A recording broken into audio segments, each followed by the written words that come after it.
All right, let's dive in. Today, we're going deep. I mean, really deep. Right into the heart of our very own planet.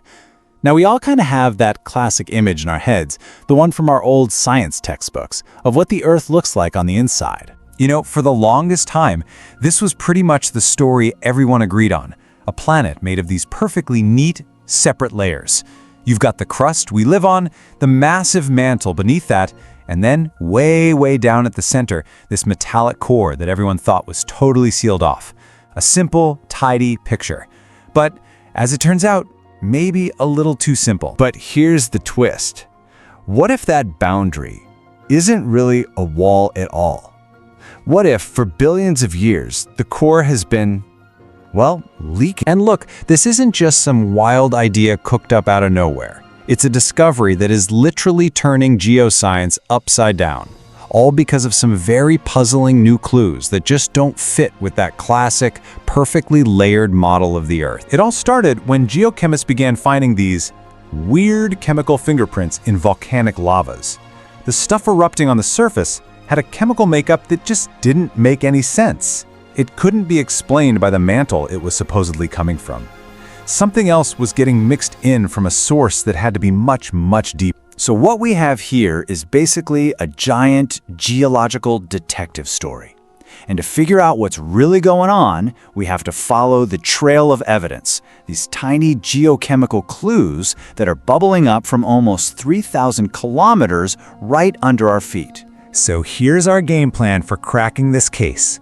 We're going to follow 3 key pieces of evidence. First up, a messenger from the very dawn of our planet. Then, a geologic clock that's going to tell us when this whole leak started. And finally, the smoking gun that proves it's really happening. Okay, clue number 1 is this stuff called helium-3. Now, this isn't just any gas, it's primordial. It's the kind of stuff that was baked right into the Earth when it first formed 4.5 billion years ago. And since the core formed really early and has been mostly locked away, it's thought to be the planet's single biggest stash of this ancient gas. Now this is where it gets really interesting. Most of the mantle has been churned up and processed over billions of years, so its helium-3 signature is pretty low. But then you look at hotspot volcanoes, places like Hawaii and Iceland. Whoa, their ratio of helium-3 is way higher.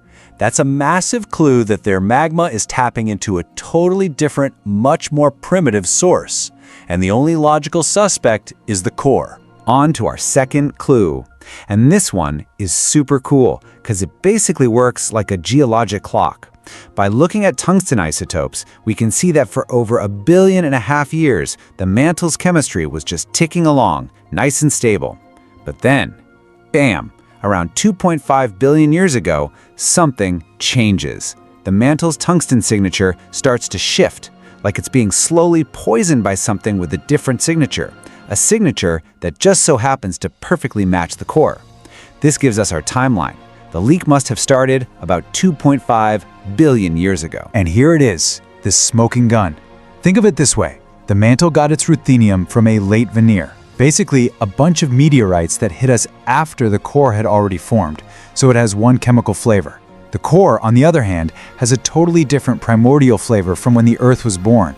So, when scientists found that core-specific flavor of ruthenium in Hawaiian lavas, where it has absolutely no business being, well, that's definitive proof. This isn't just gas escaping anymore. This is physical, solid material from the core itself. Okay, so we know it's leaking. But from where? We've got to investigate the scene of the crime, right? The core-mantle boundary. And let me tell you, it is not a neat little line on a diagram.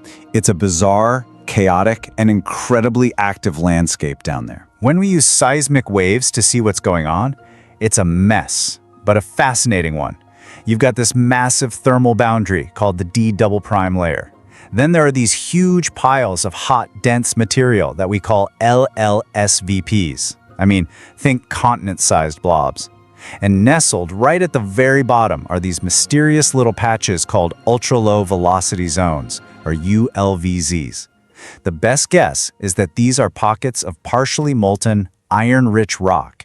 And if you were looking for a spot for a leak to spring, that would be it. And just so you get a sense of how enormous we're talking here, those LSVPs, those giant thermochemical blobs, they cover almost a third of the entire boundary with the core.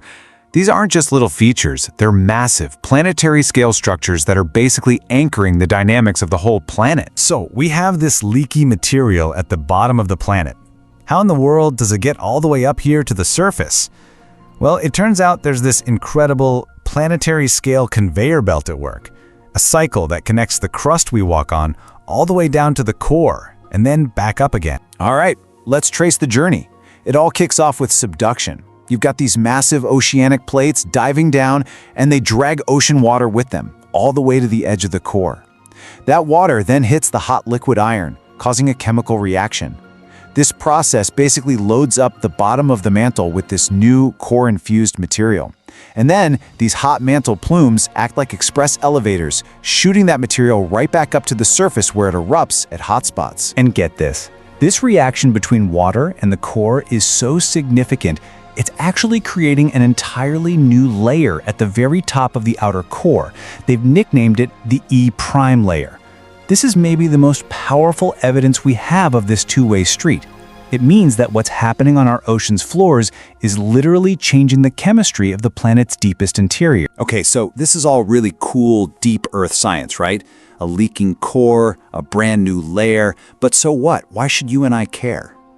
Well, the implications are, and I'm not exaggerating here, absolutely profound. And the most crucial thing to remember is that this isn't something that just started happening. All the evidence we have points to this leak, this core-mantle interaction, shaping our planet for at least 2.5 billion years. That's more than half of Earth's entire history. First, it completely recasts how we think about our planet's evolution. The mantle isn't some closed-off box. It's been getting these chemical injections from the core for eons. Second, these reactions actually help power the geodynamo. That's the engine that creates Earth's magnetic field, the very shield that protects all of us from nasty solar radiation. And third, this leak helps steer mantle convection, which is the deep engine that moves the continents around on the surface. Yeah. Wow. You know, this quote really says it all. We can't think of the geodynamo, the mantle, and plate tectonics as separate machines anymore. They are all just gears in a single, massive planetary engine, all connected and communicating through this exchange of material at the deepest parts of our world. So this whole discovery that our planet's core is leaking has completely rewritten the textbooks. It reveals a planet that's so much more dynamic, so much more integrated and interconnected than we ever could have imagined. And it just leaves you with this one final thought, right? The core is leaking. What other incredible secrets is our planet just waiting to tell us?